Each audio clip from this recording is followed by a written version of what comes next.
Assalamualaikum warahmatullahi wabarakatuh. Salam guru penggerak. Saya Mapi MPD, calon guru penggerak angkatan 10 Kabupaten Tanah Laut. Pada kesempatan kali ini saya akan menyampaikan modul 1.1 koneksi antar materi, kesimpulan dan refleksi pemikiran Ki Hajar Dewantara. Ki Hajar Dewantara membedakan kata pendidikan dan pengajaran. Dalam memahami arti dan tujuan pendidikan, menurut beliau pengajaran adalah bagian dari pendidikan. Pendidikan dan pengajaran. Pengajaran merupakan proses pendidikan dalam memberi ilmu atau berfaedah untuk kecakapan hidup anak secara lahir dan batin. Pendidikan memberi tuntunan terhadap segala kekuatan kodrat yang dimiliki anak agar ia mampu mencapai keselamatan dan kebahagiaan yang setinggi-tingginya, baik sebagai seorang manusia maupun sebagai anggota masyarakat. Pendidikan adalah tempat bersemayam benih kebudayaan dalam masyarakat dan merupakan kunci utama untuk menciptakan manusia yang beradab. Maksud pengajaran dan pendidikan yang berguna untuk berkehidupan bersama ialah kemerdekaan manusia sebagai bagian dari persatuan rakyat. Manusia merdeka adalah manusia yang hidupnya lahir atau batin tidak tergantung pada orang lain, akan tetapi bersandar atas kekuatan sendiri.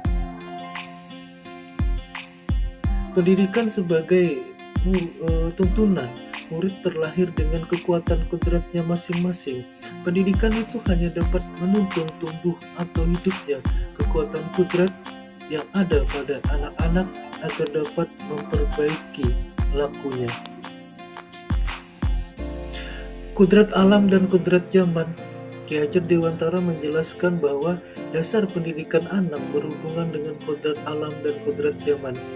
Guru harus mendidik anak-anak dengan cara yang sesuai, dengan cara yang santun, dengan tuntunan alam dan zamannya sendiri, dengan tetap mengutamakan kearifan lokal, sosial budaya Indonesia. Setelah mempelajari modul 1.1, yang menjadi pertanyaan, apa yang Anda percaya tentang murid dan pembelajaran di kelas sebelum Anda mempelajari modul 1.1.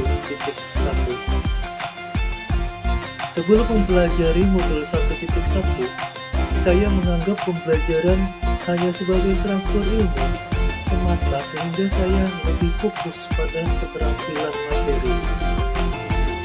Dan yang kedua, menganggap semua murid memiliki kebutuhan yang sama. Saya tidak mempertimbangkan karakteristik murid. Nilai kognitif menjadi acuan dalam tujuan pembelajaran yang saya laksanakan. Pembelajaran dianggap berhasil jika murid telah mencapai nilai KKM. Dan pengajaran berpusat pada guru lebih mendominasi aktivitas di dalam kelas, sehingga murid tidak memiliki kesempatan yang luas untuk berperan aktif. Dengan kata lain, murid hanya sebagai objek pembelajaran. Setelah mempelajari modul 1.1, pada poin yang kedua, apa yang berubah dari pemikiran atau perilaku Anda setelah mempelajari modul ini?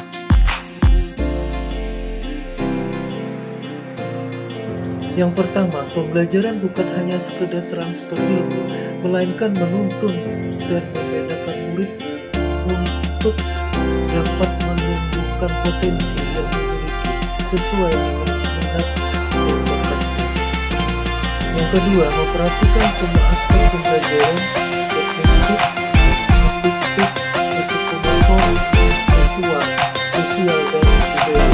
Dan yang ketiga, memberi ruang kepada murid sebagai subjek pembelajaran. Yang pertama, kebebasan berekspresi dan berkreasi. Yang kedua, mengungkapkan pendapat dan metode.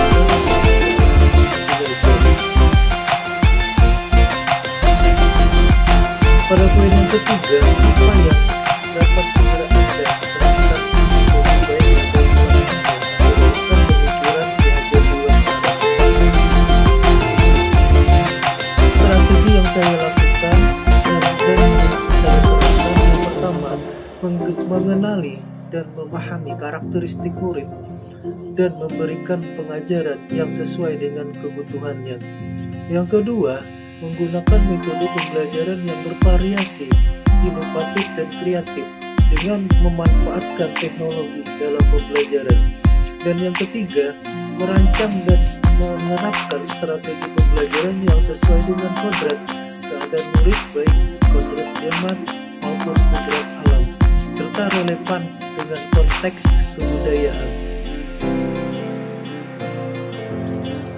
Adapun refleksi dalam pembelajaran yang saya lakukan, yang pertama, melakukan refleksi terhadap proses pembelajaran yang telah dilakukan, amati kelemahan dan kekuatan. Yang kedua, memperbaiki praktik pembelajaran yang mengutamakan kebutuhan murid agar